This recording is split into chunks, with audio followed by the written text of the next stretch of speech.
మన నాయకుడు చెప్పిందే చేస్తాడు, చెయ్యగలిగేదే చెప్తాడు. మరి అదే మన సీఎం రేవంత్ రెడ్డి గారి యొక్క నైజం.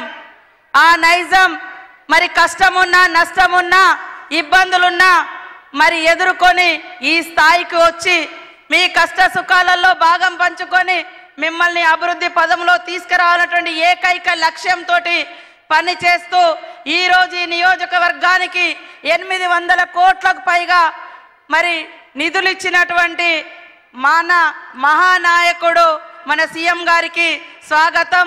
ఓరుగల్లు బిడ్డల తరపున సుస్వాగతం. మన ఇన్ఛార్జి మంత్రివర్యులు గౌరవనీయులు సోదరుడు మన పక్క జిల్లా పొంగులేటి సీనన్న గారికి హృదయపూర్వక స్వాగతం.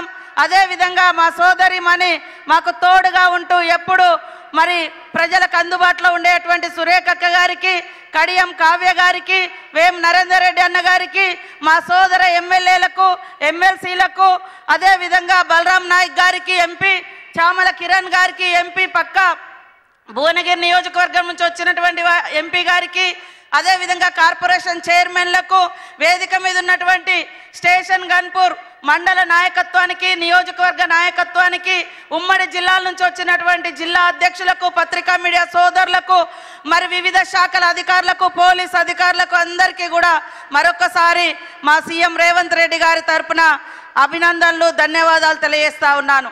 కాంగ్రెస్ అంటేనే సంక్షేమం, కాంగ్రెస్ అంటేనే అభివృద్ధి, కాంగ్రెస్ అంటేనే సామాజిక న్యాయం, కాంగ్రెస్ అంటేనే మహిళా నాయకత్వాన్ని, మహిళల్ని మరి అభివృద్ధిలోకి తీసుకురావడం, కాంగ్రెస్ అంటేనే ఉద్యోగ ఉపాధి కల్పించడం, కాంగ్రెస్ అంటేనే విద్యా అర్హతను పెంచడం, కాంగ్రెస్ అంటేనే పేదలకు గూడు గుడ్డ ఇవ్వడం.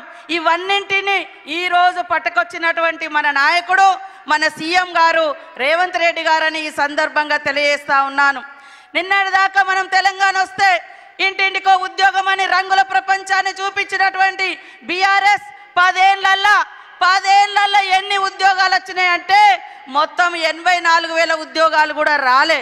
కానీ 10 నెలలలో 57,000 ఉద్యోగాలు ఇచ్చినటువంటి ఘనత మరి మన సీఎం రేవంత్ రెడ్డి గారిదని ఈ సందర్భంగా తెలియజేస్తా ఉన్నాను. 10 ఏళ్లలో బీఆర్ఎస్ పార్టీలో కనీసం 2 లక్షల ఇల్లులు కూడా రాలే. కానీ ఏకకాలంలో 4.5 లక్షలకు పైగా ఇల్లులకు మంజూరు ఇచ్చినటువంటి ఘనత సీఎం రేవంత్ రెడ్డి గారిది, ఆ శాఖను చూస్తున్నటువంటి పొంగులేటి సీనన్న గారిది అని కూడా ఈ సందర్భంగా తెలియజేస్తా ఉన్నాను. కాబట్టి సోదరులారా ఆలోచించండి. ఇవాళ ఉద్యోగాలు మేము ఇస్తుంటే కళ్ళల్లో నిప్పులు పోసుకుంటున్నారు, పేదోళ్ళకి ఇల్లు ఇస్తుంటే ఓర్వలేకపోతున్నారు బీఆర్ఎస్ వాళ్ళు, మహిళలను ముందుకు తీసుకొస్తుంటే మరి రకరకాల మాటలు మాట్లాడుతున్నారు.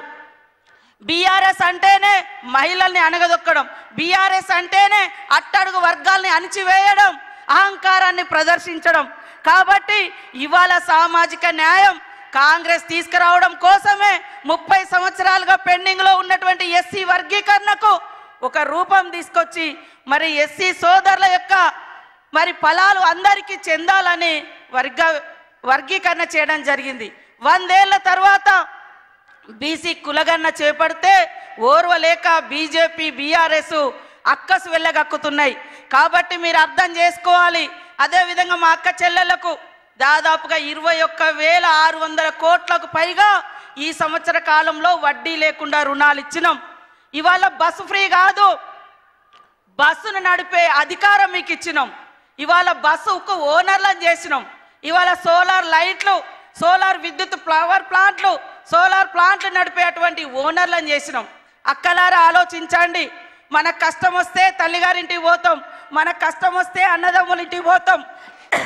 అన్నదమ్ములు కొన్నిసార్లు చూడరు, కానీ ఈ అన్న ఖచ్చితంగా మా అక్క చెల్లెలు బాగుండాలని వడ్డీ లేని రుణాలు ఇచ్చి ఈరోజు వడ్డీని కూడా 92 కోట్లకు పైగా ఈరోజు మన జిల్లాలో చెక్కులు అందజేయడం కోసం మరి మీ ఇంటి సోదరుడిగా, మీ తోబుట్టుగా ఈరోజు రావడం జరిగింది.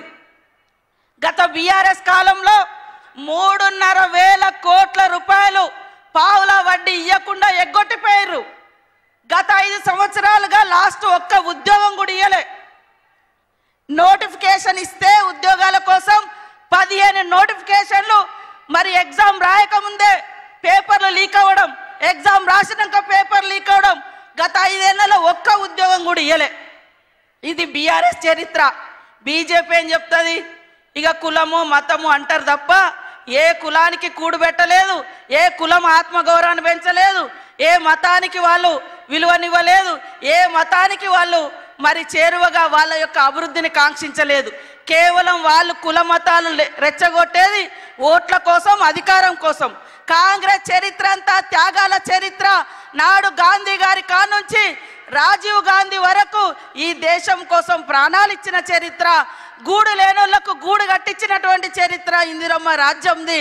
కాబట్టి మీరందరూ కూడా మరి ఇందిరమ్మ ప్రభుత్వాన్ని, సీఎం రేవంత్ రెడ్డి గారిని మీ తోబుట్టుగా దీవించాలని మనస్ఫూర్తిగా కోరుకుంటూ, మరి శ్రీహరన్న గారికి కూడా మీరందరూ తోడుగా ఉండండి. అభివృద్ధిలో అగ్రభాగం. మరి ఏనాడో ఉమ్మడి రాష్ట్రంలో కూడా అనేక నిధులు తీసుకొచ్చి మారుమూల పల్లెలలో ఇటు వస్తే గల్లీ గల్లీలో సీసీ రోడ్లు వేసినటువంటి ఘనత కూడా వారికే దక్కింది. అప్పుడు తర్వాత మళ్ళీ కాంగ్రెస్ ప్రభుత్వంలోనే ఇన్ని 100 కోట్లు తీసుకొచ్చి మీ అభివృద్ధికి పాటుపడతా ఉన్నాడు. కాబట్టి మీరందరూ కూడా దీవించాలని కోరుకుంటూ అందరికీ నమస్కారాలు, ధన్యవాదాలు.